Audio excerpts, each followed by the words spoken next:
हाँ एमएलए डुमरी जयराम कुमार महतो। हाँ, नमस्कार सर। नमस्कार नमस्कार। बोल रहे हैं कि धरने पर बैठे हैं जो आउटसोर्स के माध्यम से कार्य करने वाले स्वास्थ्य कर्मी, तो सुने आपके साथ या फिर एक सूचना मिली कि आप कुछ लोगों को आपके माध्यम से कहा गया कि हम निकाल देंगे, ये हटा देंगे, तो ये उचित तो नहीं है देश महोदय? हम कहाँ किसी को तो नहीं बोले, कौन बताया आपको? ऐसा तो जरूरत नहीं, अगर सुनिए, जब लोग धरने पर बैठते हैं तो स्वाभाविक सी बात है कि धरने में जो लोग बैठे हैं और जो लोग टेबल पे बैठे हैं उनके बीच थोड़ी सी अनबन होती है, स्वाभाविक है। जो जमीन पर दर्री बिछा कर बैठे हैं और जो लोग कमरे में बैठे हैं यानी अधिकारी, तो उनके बीच अनबन होती है। तो उस अनबन का मतलब ये नहीं कि आपको ऐसा कहे कि भाई आपको काम से हटा देंगे, ये कतई उचित नहीं है। इस तरह की अगर आपने सुन लीजिए, क्या है कि यहाँ पे 10 में से 7 कर्मचारी आउटसोर्सिंग का है।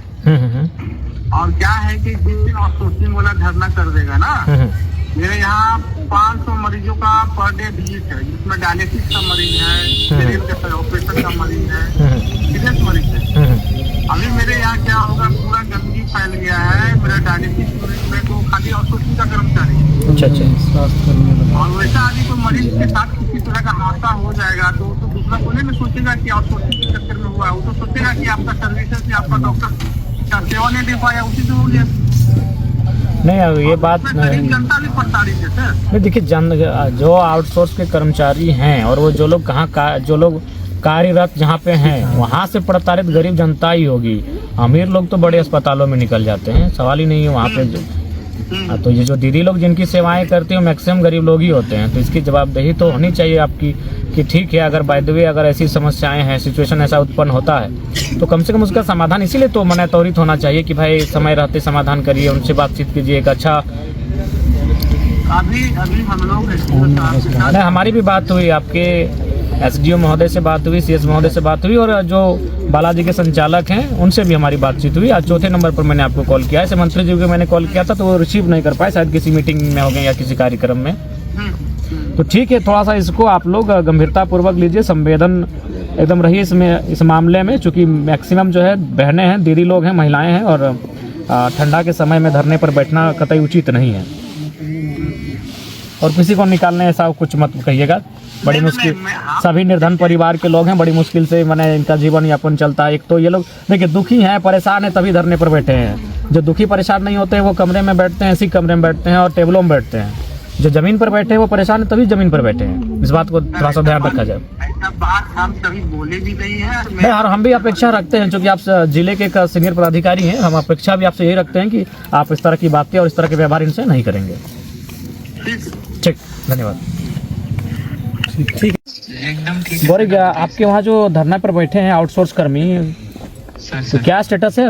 बातचीत हुई, डिस्कशन हुई? बातचीत हुई सर, उनका 2-3 मैटर है, वो हम आपसे भी बात करेंगे, सर से भी बात करेंगे। मेरी तरफ से हमको उतना वही बोला। दूसरे 24 ऑपरेटर का है, जो रिजल्ट नहीं पब्लिक हमने बोल दिया मेरी तरफ से कि 7 दिन में हम करा देंगे। सीएस साहब भी थे और उनको मैम ने बोला है कि आप लाउड स्पीकर वहाँ पे लगा रहे हो तो थोड़ा सा दिक्कत हो रहा है हॉस्पिटल परिचालन में। अच्छा। और दूसरा सर हर हफ्ते करता है हड़ताल।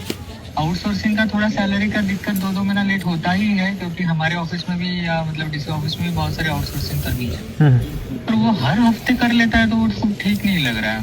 तो आज तो हमने बोल दिया कि अभी आप उठ जाइए, हमें 1 हफ्ता दीजिए हमें, और सामने वो सब तो ठीक है। देखिए, आप एक पदाधिकारी हैं, आप लेकिन थोड़ा सा वहाँ के लोग आए थे और हम वहीं पे हैं अभी, तो उनके बीच से ही आपसे हमारी बात हो रही। कुछ लोग बोले कि आप थोड़ा सा उनसे बातचीत ठीक तरीके से नहीं किए, उचित नहीं है महोदय। आप एक सक्षम पदाधिकारी हैं और मैंने लोग बोले कि भाई हम लोग को हमारी तरफ से सॉरी बोलते हैं उनको।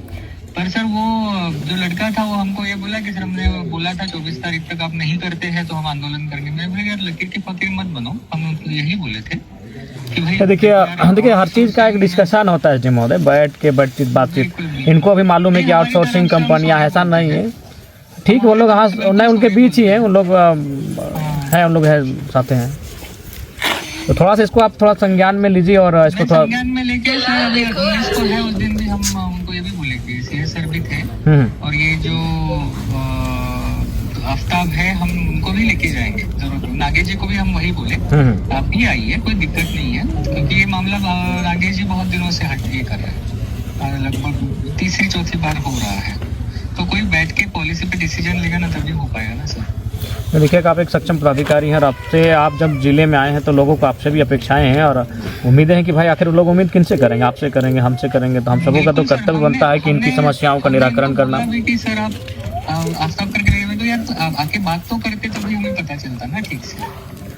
ठीक है, हर हफ्ते में हड़ताल करते नहीं हफ्ते में नहीं करेंगे। हफ्ते में क्यों करेंगे जब इनका एक बार जैसे कि देखिए वो लोग भी लिख के देता है, लिख के देने के बाद भी उन लोग नहीं करता। जैसे थोड़ा एक बार जितना मैंने स्ट्रिक्ट आप अगर उन लोग पे हो जाते हैं, आउटसोर्स जो एजेंसियाँ हैं जैसे बालाजी है, शिवा है, तो हमें लगता है कि और थोड़ा सा बेहतर आसानी हो जाती है। उन लोग क्या करता है, उन लोग मनमानी करता है। अब जब हम लिख के उन लोग खुद ही दिया है कि हम लोग इतना दिन में देंगे, ले हम 1 महीना 15 दिन डिले है, एक आध बार तो कोई दिक्कत नहीं है।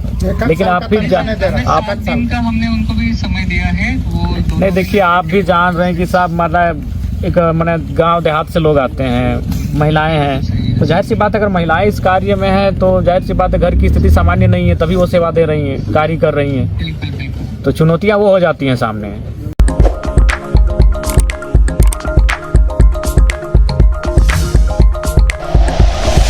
Like and share videos, subscribe करें हमारा चैनल और प्रेस करें बेल आइकॉन। न्यूज़ 11 भारत, सच है तो दिखेगा।